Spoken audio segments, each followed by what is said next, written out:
Olá, pessoal. Começa aqui o programa Especial Saúde. Eu peço que você se inscreva no canal. É muito importante contar com você, porque efetivamente isso traz para a gente uma força muito grande para o nosso trabalho. Então inscreva-se no canal, dê o seu like, ative o sininho, enfim, faça tudo que você tem que fazer para nos ajudar no canal. E o nosso convidado é o professor Dr. José Osmar Medina de Abreu Pestana. O Dr. Medina, coordenador do Centro de Contingência do Coronavírus do Estado de São Paulo, referência mundial e um dos mais respeitados médicos na área de transplante renal. Entre outras tantas atividades, o Dr. Medina é professor titular da disciplina de Nefrologia da Escola Paulista de Medicina, a Unifesp, diretor superintendente do Hospital do Rim e membro do Conselho Superior Estratégico da Fiesp. Ele ocupa ainda a cadeira de número 50 da Academia Nacional de Medicina. Eu já estou sem fôlego aqui de tanto falar esse currículo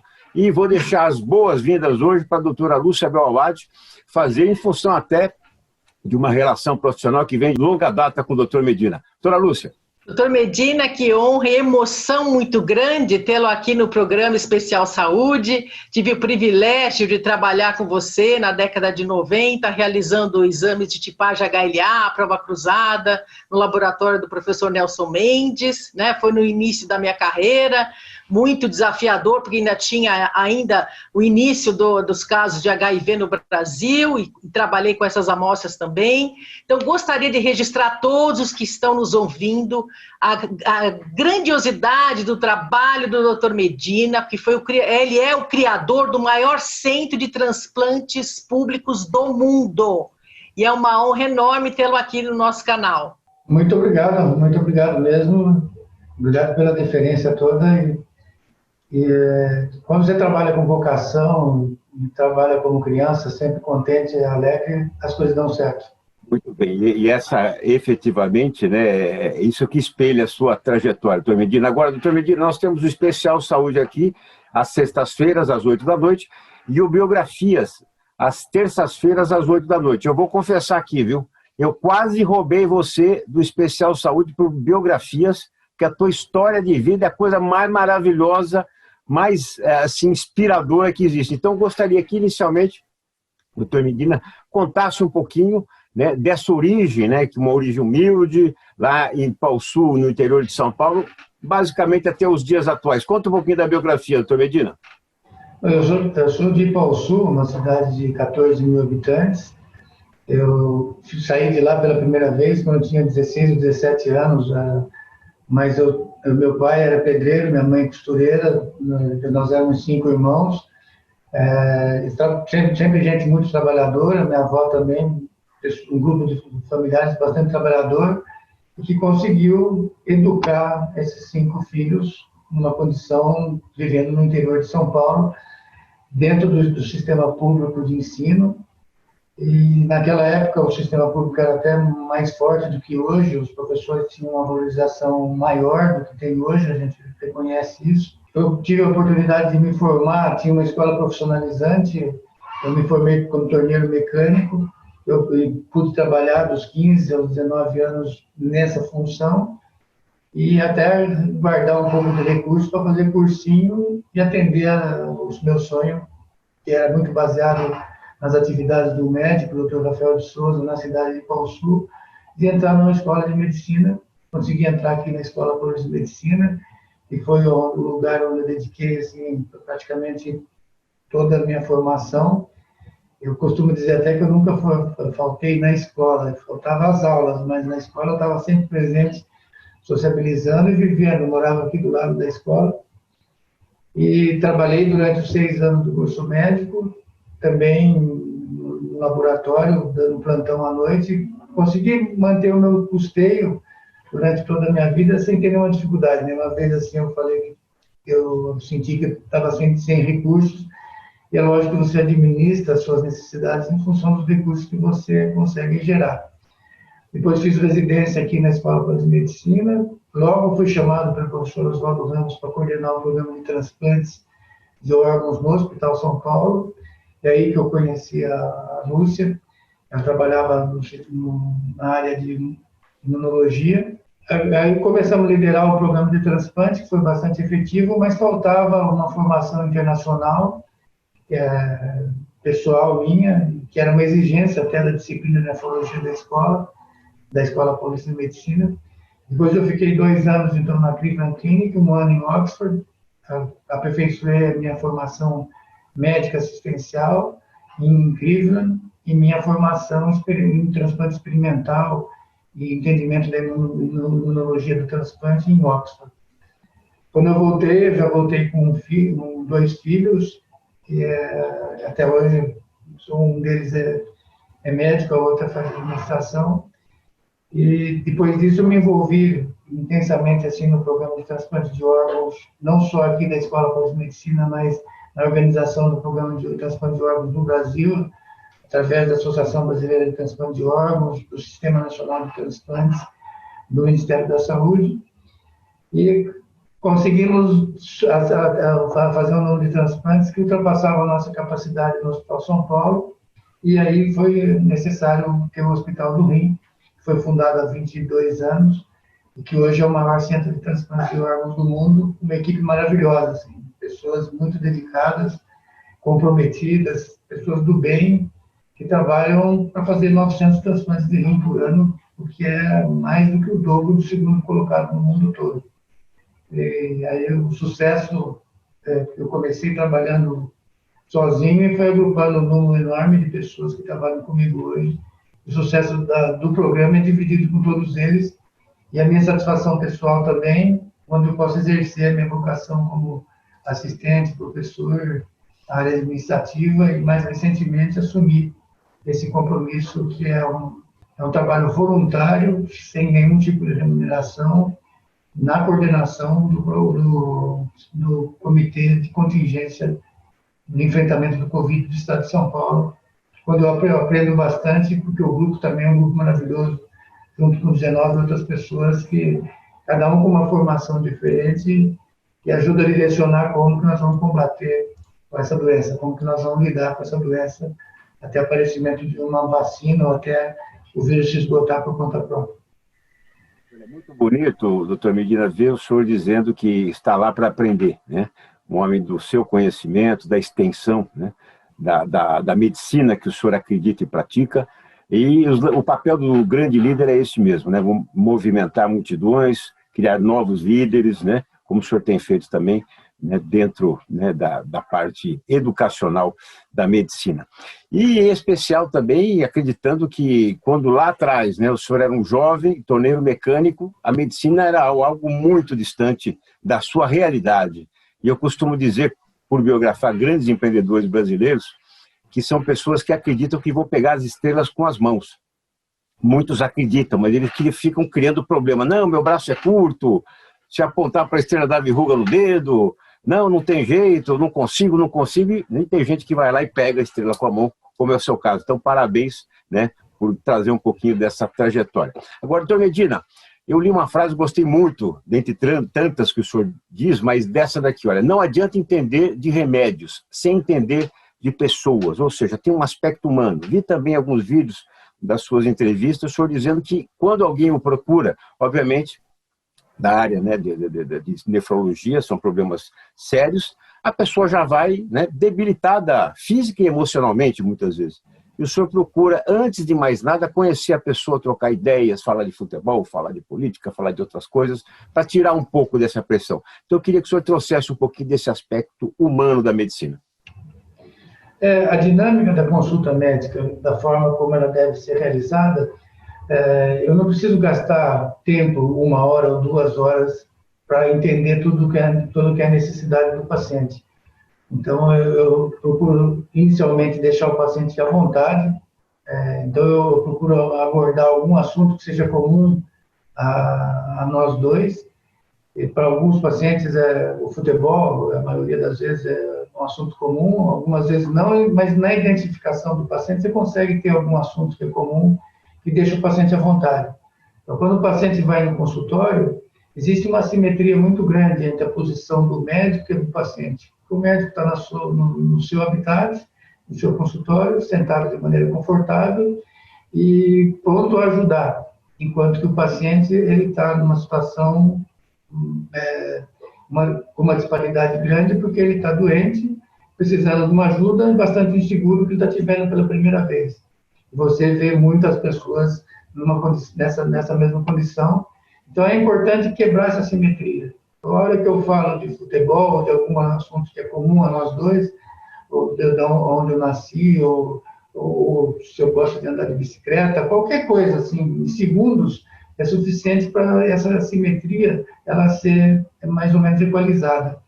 Então, aí nós dois somos duas pessoas normais, porque eu gosto de futebol, eu gosto de bicicleta, ou eu moro, ou conheço alguém que ele também conhece, a conversa já fica diferente. E o paciente já sente que nós estamos no mesmo nível, assim, não tem essa diferença, essa simetria de posição entre um e o outro. E aí a abordagem da história simplifica bastante. Hoje, com a experiência que eu tenho e o fato de lidar sempre com o mesmo tipo de paciente, você já tem praticamente uma organização assim bem protocolada do que você sabe da doença e do que você entendeu da doença, do paciente. Agora, você precisa entender do paciente. Fazer o diagnóstico hoje é muito fácil, a maior parte dos pacientes já vem com o diagnóstico. Aí, como você vai conduzir a situação, depende de você entender o contexto daquela pessoa, não só dentro dele, mas dentro da sociedade, dentro da família, e como que ele encara a situação que ele está vivendo, que é uma situação de desconforto. Em relação ao estado atual da pandemia, podemos dizer que estamos no processo da finalização dessa pandemia aqui no Brasil e no mundo, né? Que, de acordo com as secretarias estaduais de saúde, foram registrados somente 403 novos casos e 456 óbitos no total, né? Então, o balanço recente mostra aí 3 milhões de pessoas recuperadas em todo o país e outras 700 mil pessoas ainda em acompanhamento, né? Gostaria de saber, assim, quais as ações, né, que o governo do estado de São Paulo vem tomando para poder conter a disseminação da pandemia aqui no estado. O número de casos é ainda um número de casos grande, está num platô aqui no Brasil, mas no estado de São Paulo, por exemplo, ainda tem 7 mil casos por dia. No Brasil também tem ainda um número grande de casos todo dia. No Brasil já teve mais de 4 milhões de casos, somando esses 6 meses de pandemia. Agora, ela está decrescendo, mas ainda num platô alto. Ainda nós estamos enfrentando, aqui no estado de São Paulo, cerca de 200 mortes por dia.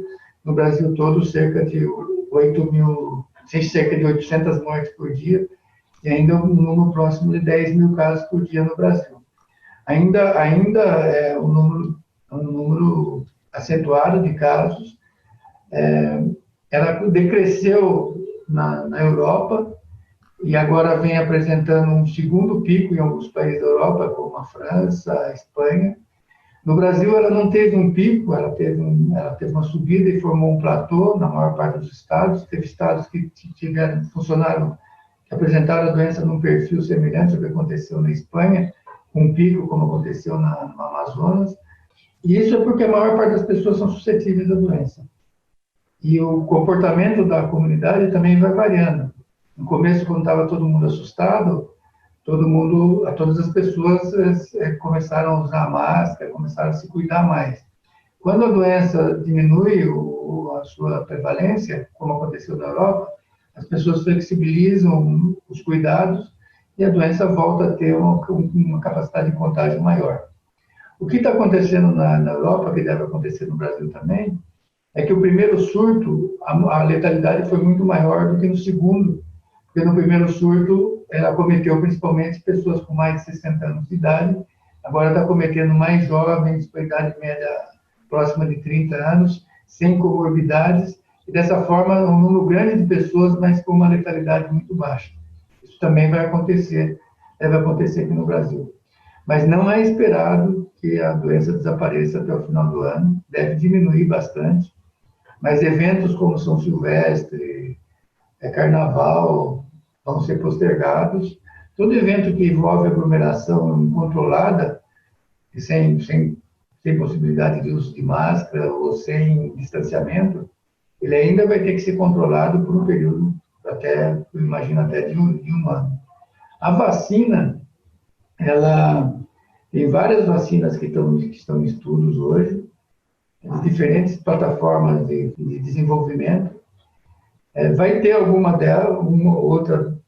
delas que vão ser efetivas, que vão trazer imunidade, vai ter que definir qual é o número de doses que cada paciente vai precisar tomar, mas elas estão numa fase de desenvolvimento ainda. Não é possível, não vai ter uma vacina pronta para ser utilizada até o final do ano. Ela deve começar a ser utilizada, se ela estiver pronta já, até você ter a fabricação dela em larga escala, se começar a utilizar com muito otimismo, a utilização em fevereiro, mas o mais provável é assim que ela seja utilizada em larga escala no meio do ano que vem. Doutor Medina, em relação às vacinas, a gente observa aí uma politização das vacinas, né? Estados Unidos agora, o CDC, implementou uma regra de autorização do início da campanha de vacinação em meados de outubro e com alguns testes já publicados referente à vacina que está sendo testada, né? Então, eu queria saber o seguinte, a gente sabe que a vacina é uma urgência mundial, né? Todos almejam que a vacina fique pronta rápida, mas a gente tem que entender que a ciência tem o seu curso, né?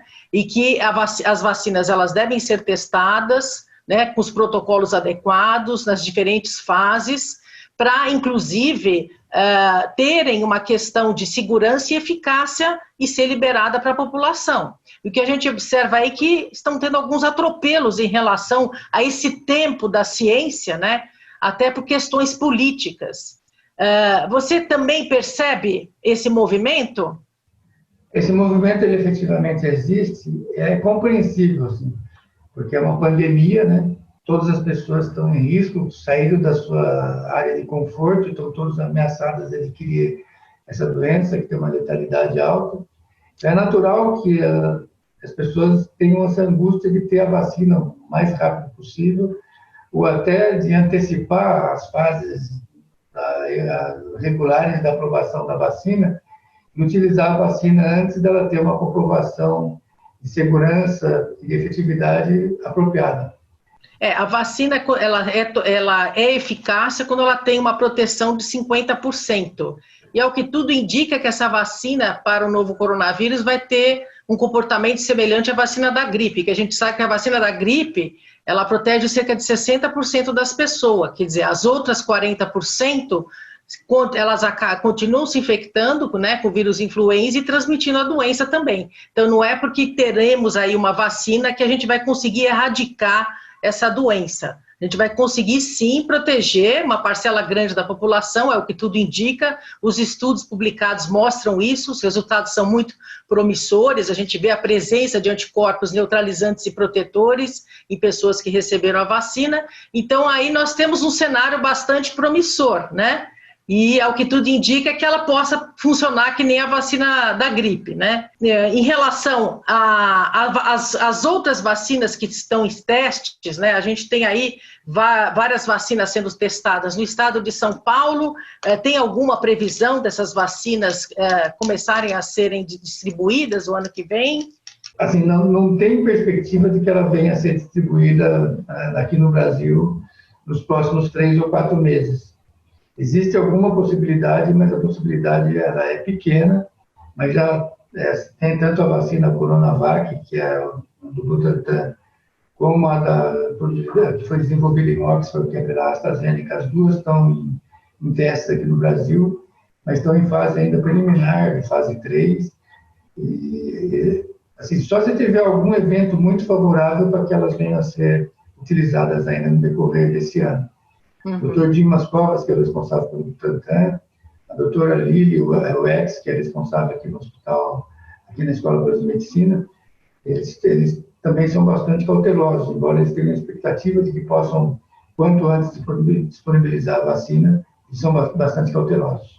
Eu vou pedir para você que acompanha o Especial Saúde nessa entrevista importante hoje, que se inscreva no canal, que dê o seu like, que ative o sininho e mande seus comentários, porque recebemos honrosamente o professor Dr. José Medina, coordenador do Centro de Contingência do Coronavírus do Estado de São Paulo, referência mundial, um dos mais respeitados médicos na área de transplante renal. Doutor Medina, duas perguntas em uma. Primeiro, gostaria que o senhor falasse um pouquinho desse trabalho, né, que o senhor está como coordenador do Centro de Contingência do Coronavírus. Qual a extensão dele, porque a gente sabe que tem grandes profissionais envolvidos, e também temos acompanhado que alguns órgãos têm tido algumas sequelas, né, da Covid-19. Cabeça, pulmão, o rim também tem tido algumas sequelas? Então, o grupo de contingência, ele é muito bem estruturado, foi uma determinação do governador, foi criado logo no início da pandemia, ainda não tinha nenhum caso aqui em São Paulo quando ele foi criado, e ele é formado por infectologistas, por epidemiologistas, por administradores, ou por pessoa que tem experiência na administração hospitalar, como eu tenho aqui, na administração de situações de crise, como nós temos, e esse grupo ele se reúne uma vez por semana e analisa os números regionais de casos, de internações e de óbitos em cada uma das diretorias regionais de saúde do Estado de São Paulo, que são 17, mas a Grande São Paulo foi dividida e hoje constituiu mais 5, então são 22 regiões diferentes, que apresentam os dados da pandemia, os dados que levam a mudanças ou então a necessidade de contenção das atividades para evitar o contágio, ou então um número suficiente para você poder ir elaborando, para você ir não elaborando, para você ir liberando as atividades. Então, ele é dividido numa região, numa fase que nós denominamos de fase vermelha, que foi no início da pandemia, onde só os serviços essenciais eram disponibilizados. Depois, uma fase laranja, onde você tem alguns serviços de comércio que foram numa fração pequena de 20%, por um período curto de 4 horas. Depois, a fase amarela e a fase verde, onde ela vai expandindo para você poder ter todas as atividades, para que não, quando você está assim, seguro de que a expansão das atividades não é suficiente para aumentar o risco da população, o risco de saúde da população, mas é necessária para você readquirir a atividade econômica para que a população não tenha um outro tipo de sofrimento. Além do sofrimento à saúde, uma queda na produção do país, no recurso econômico do país, e venha a ter uma repercussão econômica muito grande posterior. E também a atividade educacional, pedagógica, retorno às escolas, é um assunto bastante questionado que nós estamos lidando bastante com ele agora. A atividade do comitê é uma atividade muito variada, que envolve não só assim, a proteção à saúde, mas como que você coloca restrições para garantir a proteção à saúde, sem comprometer a área econômica ou então a atividade regular das pessoas, a sociabilização das pessoas. Por isso que nós recomendamos sempre, e não há necessidade de você ficar isolado, totalmente isolado, mas quando você sai, ou quando você recebe alguém em casa, manter o distanciamento de 1,5 metro, ver se nenhuma daquelas pessoas está com sintomas de gripe, se tiver aí, efetivamente precisa manter o isolamento. Se não tiver, dá para você manter um distanciamento social de 1,5 metro, 2 metros, usar a máscara, e quando você não usar a máscara, fazer isso por um tempo de exposição bem curto, para garantir que a possibilidade de transmissão seja muito baixa. Então, nós recomendamos bastante que, mesmo pessoas que são assintomáticas, podem transmitir a doença, mas nesses casos só transmite se tiver uma proximidade muito grande, contato físico muito próximo entre uma pessoa e outra. Caso contrário, é muito difícil de ocorrer essa transmissão. Por isso que nós, de novo, insistimos para que não tenha aglomeração de pessoas no ambiente fechado, ou então com proximidade física muito grande, não só no meio externo, como dentro de casa. O ciclo da doença ele é simples. Assim. Hoje, como todo mundo usa máscara, você adquire a doença circunstancialmente numa atividade profissional ou fora de casa. Depois, quando você vai para casa, como as pessoas em casa têm mais proximidade física, usam um pouco a máscara e têm menos cuidado, muitas vezes você é contagiado, chega em casa e contagia 4, 5 ou 6 pessoas. E aí essas pessoas vão contagiar outras pessoas e o ciclo da doença se prolonga. Então, nós, no comitê, nós temos que tomar cuidado de poder catequizar a população sobre esses cuidados, insistir bastante para catequizar a população sobre esses cuidados, não só ficar fiscalizando a população, mas catequizando a população. Doutor Medina, a gente observa assim que o brasileiro, não só o brasileiro, mas acho que todas as pessoas estão observando que o número de casos vem caindo, o número de mortes também, e as pessoas estão aí voltando às atividades, estão, enfim, saindo mais, estão indo às praias, esse feriado mesmo, né, a gente teve aí registros de praias lotadas. Então, é importante também informar a população da importância dessas medidas preventivas de utilização de máscara, de higienização das mãos, do distanciamento social. Eles devem permanecer ainda por um longo tempo, né? Porque ainda existe um risco iminente de novos casos aparecerem e as pessoas se infectarem, né? Então, eu acho que é importante, né, as pessoas saberem dessa situação, porque pelo registro de pessoas que viajaram e as praias lotadas, né, a gente fica meio com receio de que esse número de casos volte a subir novamente, né? No comitê, nós tomamos uma medida importante, assim, talvez a medida mais importante do comitê foi estabelecer que após as 22 horas não tem atividade de bar, restaurante ou de lazer noturno, lazer da madrugada. Você falar qual é o lugar ou qual a hora que eu tenho maior risco de contágio. É no lazer da madrugada, porque você tem uma proximidade física grande e um tempo de exposição muito longo também. Então, qualquer pessoa que esteja contagiada, que começa a manifestar a doença, pode transmitir para várias pessoas ao mesmo tempo. E nos países onde a doença está tendo um novo pico, a principal medida que eles estão utilizando para reduzir esse pico é voltar a fazer um tipo de toque de recolher, como o Chile fez um toque de recolher agora às 21 horas, diariamente às 21 horas, para evitar a proliferação da doença e o contágio nesse momento que é aquele de maior risco, que é as atividades da madrugada. Doutor Medina, como o senhor já trouxe aqui alguns números, né, do Hospital do Rim, né, idealizado, né, uma das mentes idealizadoras, né, foi a sua, um projeto, né, inaugurado em 98, 22 anos aí de atividades, né, números expressivos, né, se tornando o maior Instituto Mundial de Transplante. Gostaria de saber do senhor, o brasileiro hoje, ele já é adepto à doação de órgãos? Obviamente, acredito até que tenhamos evoluído, mas que momento nós vivemos e que apelo o senhor pode fazer para quem nos acompanha? Então, hoje, 75% dos transplantes realizados no Brasil são realizados com doador falecido. Quando nós começamos, era uma situação excepcional. A maior parte dos transplantes era com doador vivo, 80% era com doador vivo. Transplantes com doador falecido era uma situação circunstancial, ocasional. Em algumas regiões tinha um programa mais desenvolvido. Mas hoje não. Hoje a população brasileira é solidária. Quando nós abordamos uma família sobre a possibilidade de doação de alguém que perdeu a vida, 70% das famílias autorizam a doação, e quando a família não autoriza a doação é porque a pessoa não falou em vida se queria ser doador ou não.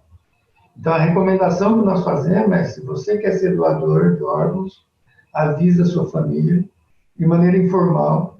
A sua família vai entender isso como seu último desejo e, caso uma morte acidental aconteça, a família vai procurar ativamente atender esse seu último desejo, até como uma forma e depois da sua morte você continuar contribuindo com a sociedade.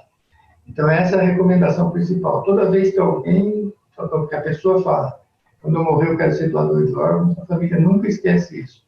E aqui no Brasil não tem nenhum dogma religioso. Ninguém fala, não vou doar porque eu tenho essa ou aquela religião. Ou não vou doar porque nós não temos confiança no sistema.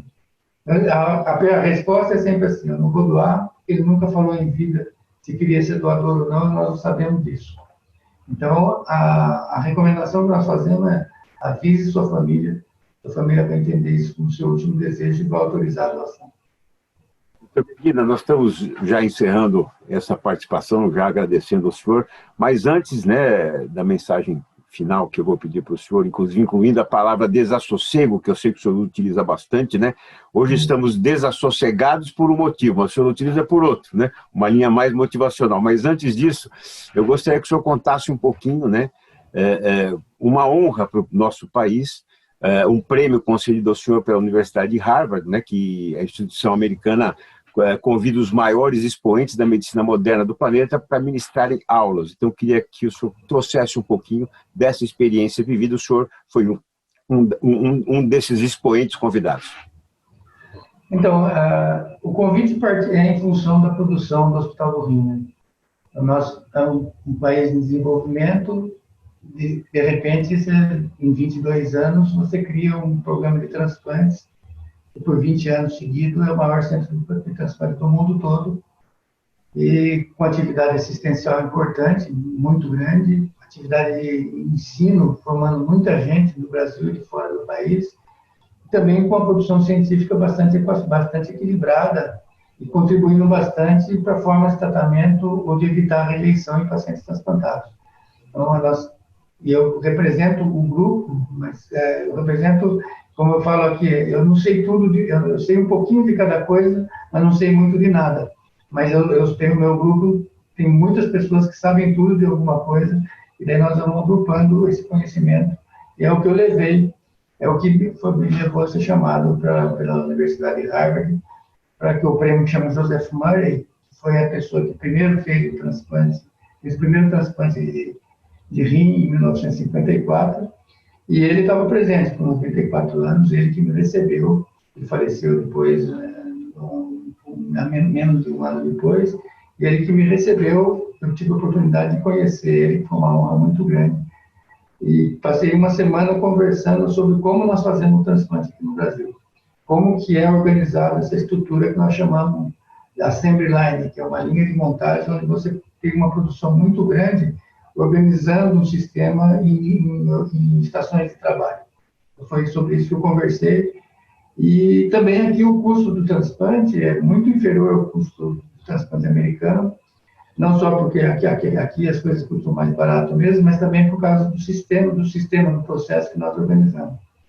E a pergunta que me fizeram, que me marcou, eles me perguntaram como que nós conseguimos fazer um transplante só com $15.000, e não tem resposta para isso, porque é um processo. A resposta que eu dei foi, eu só não entendo como vocês conseguem gastar $80, $100.000 para fazer um transplante só. Então, eu respondi a resposta no outro sentido, no contraponto dela, que nós fazemos 5 transplantes com o mesmo recurso que eles fazem em um transplante. Lá as despesas são muito maiores e a forma de remuneração é muito diferente daqui. Então, esse modelo nosso é um modelo que se aplica a países em desenvolvimento, mesmo países desenvolvidos que têm uma preocupação grande com a redução de custo. Excelente, Dr. Medina. Olha, vou confessar aqui, eu biografei grandes empreendedores brasileiros, o senhor tem mente empreendedora, viu?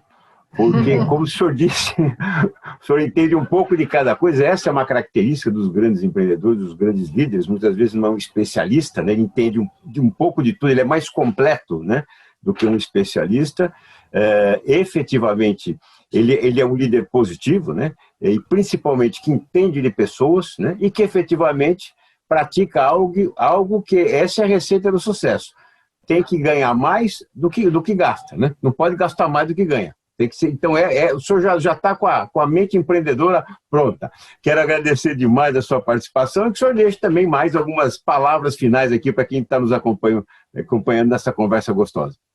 Eu que agradeço o senhor, agradeço a Lúcia, o Elias, agradeço a participação e eu vejo com perspectiva positiva que nós vamos passar por essa situação. O país é muito rico, né? O Brasil tem uma capacidade agropecuária industrial muito grande.